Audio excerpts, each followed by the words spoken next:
ہر سال رمضان المبارک آتا ہے اور گزر جاتا ہے اور ہم جہاں ہوں وہیں کے وہیں کھڑے رہتے ہیں یا 2 قدم پیچھے سرک جاتے ہیں. تو ہمیں سوچنا چاہیے زندگی بار بار نہیں ملتی، یہ اللہ کی نعمت ہے، یہ اللہ کی کرم نوازی ہے. تو زندگی کے جس مرحلے پہ بھی ہیں، بچپن ہے، لڑکپن ہے، جوانی ہے، بڑھاپا ہے، سن کہولت ہے، جہاں بھی کھڑے ہیں آپ دیکھیں کہ گزرے ہوئے کل سے آنے والا کل بہتر نہیں ہے تو آپ ہلاکت کی طرف سفر کر رہے ہیں.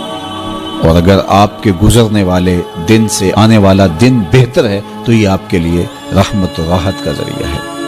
تو اس لیے میں اور آپ دیکھیں کہ ہم رمضان المبارک سے کیا یہ مطلوبہ فوائد حاصل کر سکتے ہیں، کر رہے ہیں یا نہیں. تو ہم اپنا جائزہ لیں. ابھی پورا مہینہ ہمارے پاس پڑا ہوا ہے.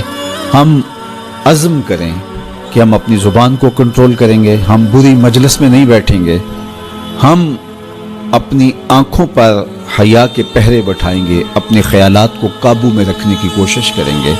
بھوک اور پیاس سے نفس امارہ کی خواہشات کم ہوں گی اور شیطان کے بننے کی وجہ سے گناہ کے امکانات کم ہو جائیں گے. نیکی کے ماحول پیدا ہو جانے کی وجہ سے اچھائیوں کے راستے ملیں گے.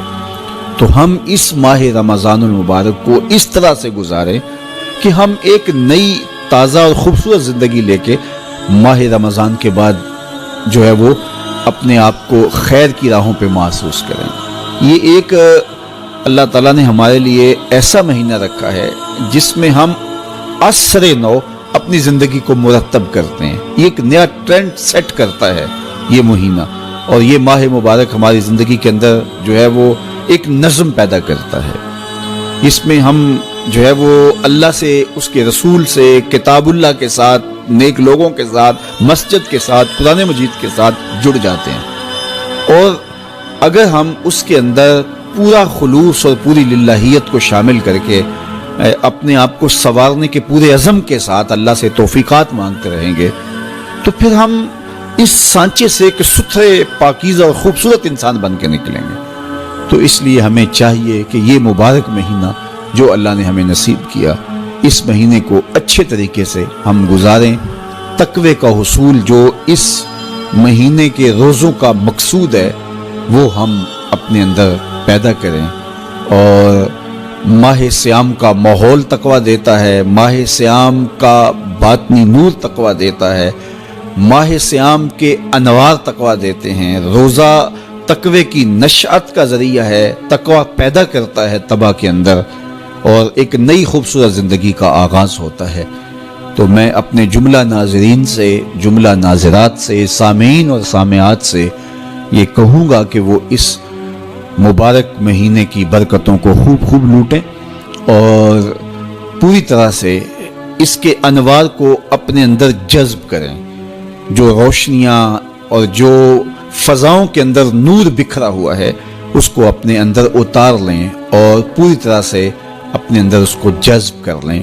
پورا مہینہ جب ایک پاکیزہ ماحول میں آپ رہیں گے اور شرور سے، شر سے، بری مجلسوں سے، برے جلیس سے آپ بچنے کی کوشش کریں گے تو ایک مہینہ طبع کے اندر ایک مؤثر تبدیلی لانے کے لیے کافی ہوتا ہے. اور پھر اللہ تعالیٰ نے ہمارے لیے یہ کرم نوازی کیا ہے کہ ہر عمل کا اجر 70 گنا بڑھا دیا ہے. تو گویا ہم ایک قدم اٹھاتے ہیں تو 70 قدم آگے بڑھ جاتے ہیں. تو یہ ہمارا سفر تیز کر دیا جاتا ہے اور ہم تیزی کے ساتھ چل رہے ہوتے ہیں اور ایک مہینہ گویا 70 مہینوں کے برابر ہو جاتا ہے. تو 70 مہینے مسلسل بندہ ایک نیکی کے ماحول میں رہے تو اس سانچے سے جب باہر نکلے تو پھر وہ کیسا نکھرا ہوا اور پاکیزہ انسان ہوگا. تو اس لیے ہمیں اس ایک مہینے کو پوری توجہ کے ساتھ صرف کرنا چاہیے اور اس کے ایک لمحے کی قدردانی کرنی چاہیے. تو دیکھنا پھر یہ مہینہ کس طرح زندگی کے اندر ایک نئی خوبصورت تبدیلی پیدا کرتا ہے.